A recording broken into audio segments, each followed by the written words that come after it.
Cukup Rudianto, warga Pabean Ilir, Indramayu, Jawa Barat, menanam mangrove sepanjang Pantai Tiris. Di era 80-an itu booming udang windu saat itu, hingga penggarap tambak yang ada di situ membabat mangrove dengan alasan untuk keluasan, hingga berkuranglah mangrove.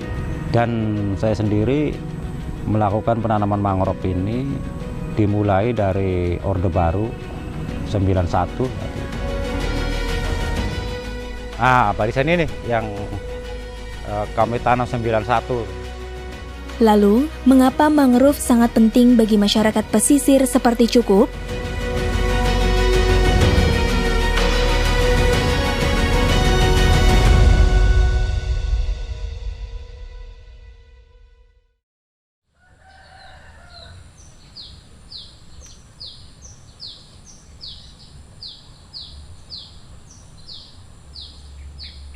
Dulu laut, maksudnya perahu itu ke sini. Perahu itu nyandarnya di sini. Gitu. Berarti kan dalam.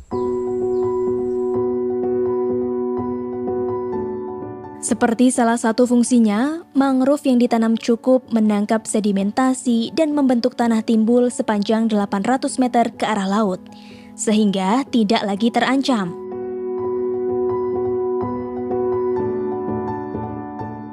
Tanah yang timbul pun membuka peluang ekonomi baru karena dijadikan tambak oleh Cukup. Dan inilah gambar dari tangkapan satelit tentang ancaman abrasi yang dirasakan oleh desa tanpa mangrove di bibir pantai. Lokasi ini tidak jauh dari tempat tinggal Cukup.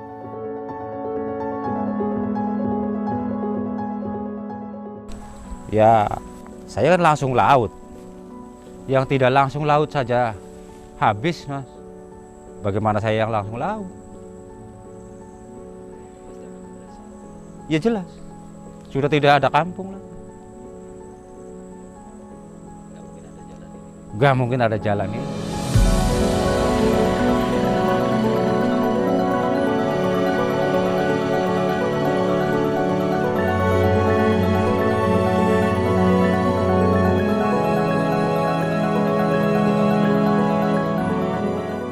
Cukup bersiap mengantar ke lokasi tambak yang hilang karena abrasi.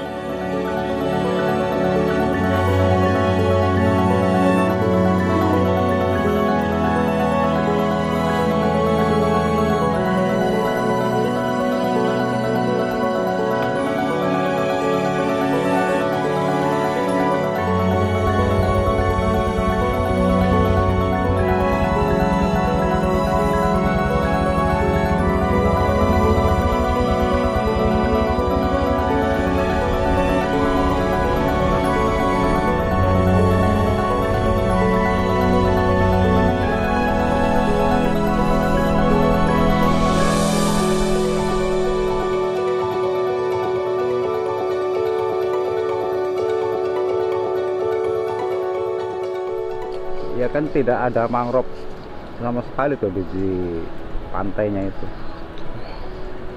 hingga ya terjadi sudah kena abrasi ya. Itu sudah ratusan tambak yang hilang. Tadinya di sekitar sana tuh tambak semua, Pak?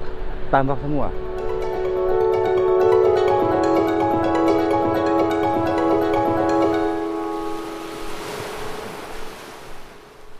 Dari api sini ya sendiri itu malah menurut hemat kami ya melebihi dari Rijopora. Kalau Rijopora kan akarnya hanya di sekitar ya, di mana keberadaan pohon itu tidak jauh. Tetapi kalau yang api sini ya ini, walaupun pohonnya di seberang sini, akarnya itu sampai ke sebelah situ kalau menurut kita. Maka ini akan menyetabilkan tanah ya, malah tanah itu makin kenceng kayak semacam dipasakin.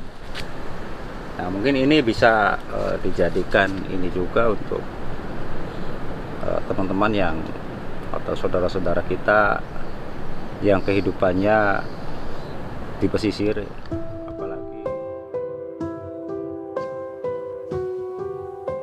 Berkat usahanya, wilayah tempat tinggal Cukup tidak terancam abrasi. Inilah daratan yang muncul dan dijadikan tambak oleh Cukup.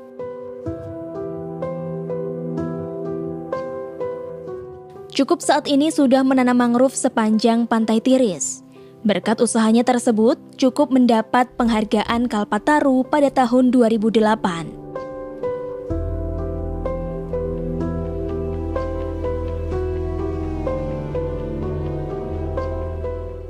Namun, di tahun yang sama terjadi pencemaran.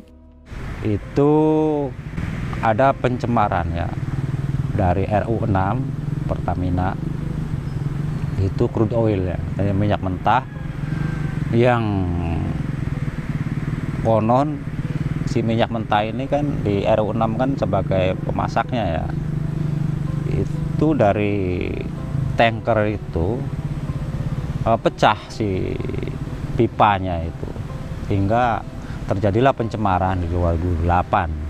Nah, ratusan hektar itu mangrove yang kami tanam itu kan terkena dampaknya, mati. Karena bukan hanya di sini saja saat itu. Jadi ini makanan kampung saya sendiri, otomatis kan.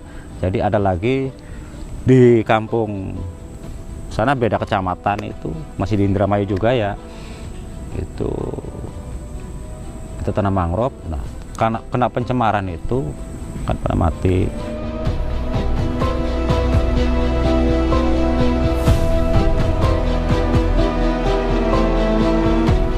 Hal tersebut membuat Cukup melakukan aksi jalan kaki dan ingin mengembalikan penghargaan Kalpataru miliknya. Nah, maka kenapa saya aksi? Aksi itu sebetulnya ya karena kekesalan tadi. Udahlah, saya nggak butuh trofi. Ya, trofi Kalpataru itu sebetulnya mau saya kembaliin itu. Saya nggak butuh trofi ya Kalpataru itu. Yang saya butuhkan itu adalah lingkungan. Lingkungan kita itu baik. Itu di ininya di 2011, 2012 akhirnya baru ada pemulihan. Ya walaupun pelaksanaannya saya mau dilewat.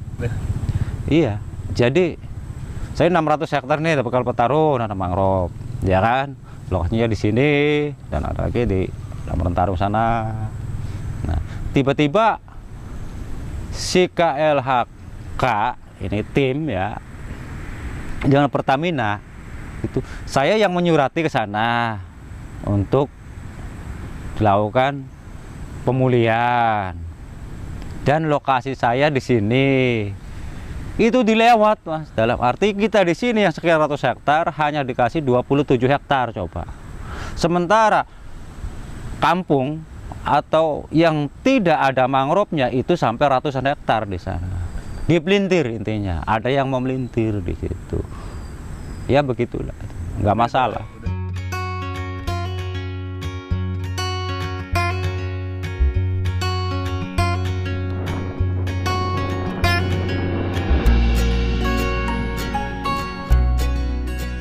Sejak saat itu hingga sekarang, Cukup tetap fokus melakukan penanaman mangrove dan mulai melakukan pembibitan.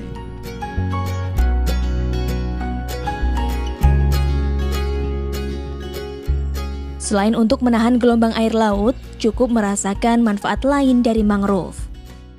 Ya, ekonomi sekarang ini baru ya, baru yang dirasakan itu baru sebatas masyarakat kita di sini sekitar itu dari hasil bibit buah untuk dibikin pembibitan itu.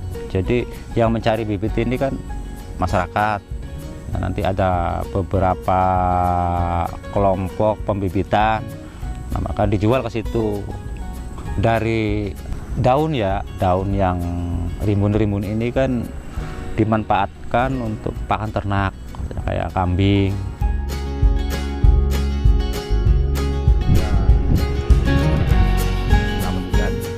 2021 itu sudah dipetakan tuh mau ditanam oleh BRGM, Badan Restorasi Gambut dan Mangrove gitu. Kita juga di sini 100 hektar.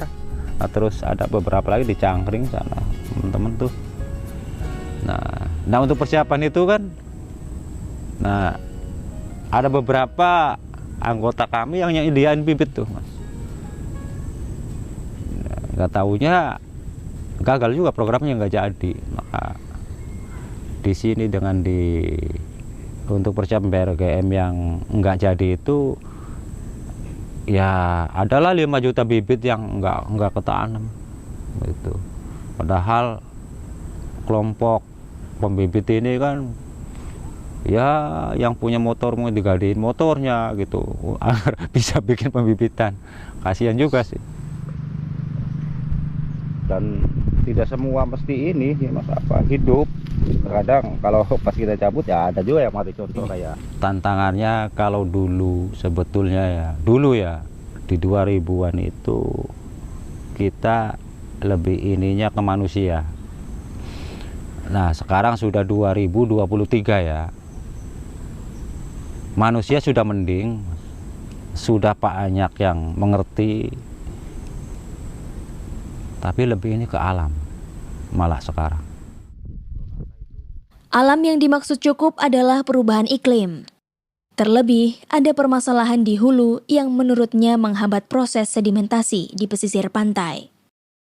Para pemangku kebijakan, entah sadar atau tidak, ini sudah melawan dari kodrat alam.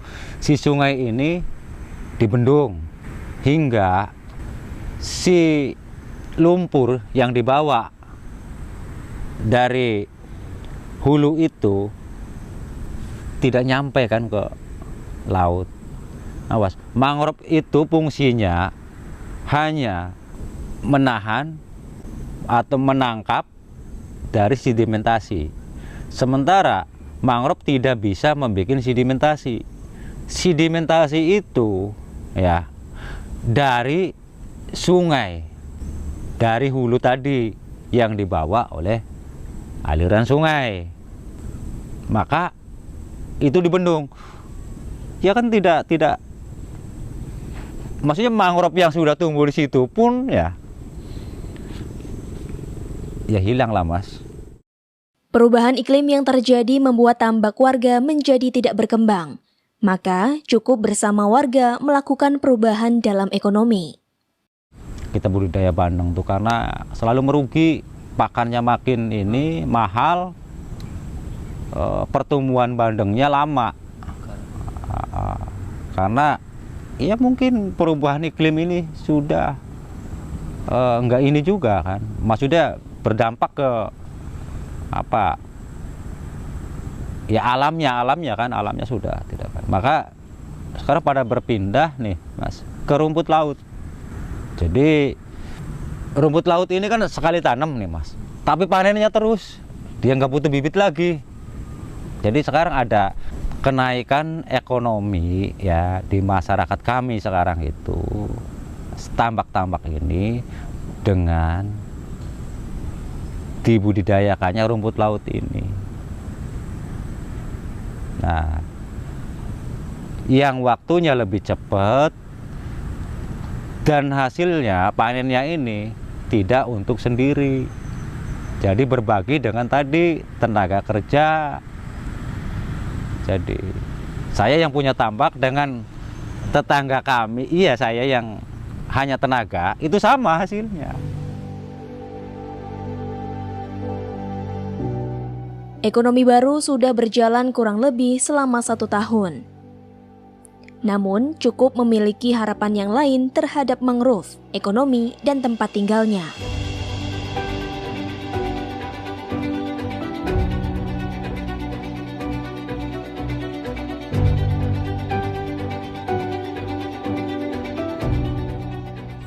Apa yang kami lakukan di sini itu, kalau ada dukungan dari pemerintah ya, pemanfaatan ke depan.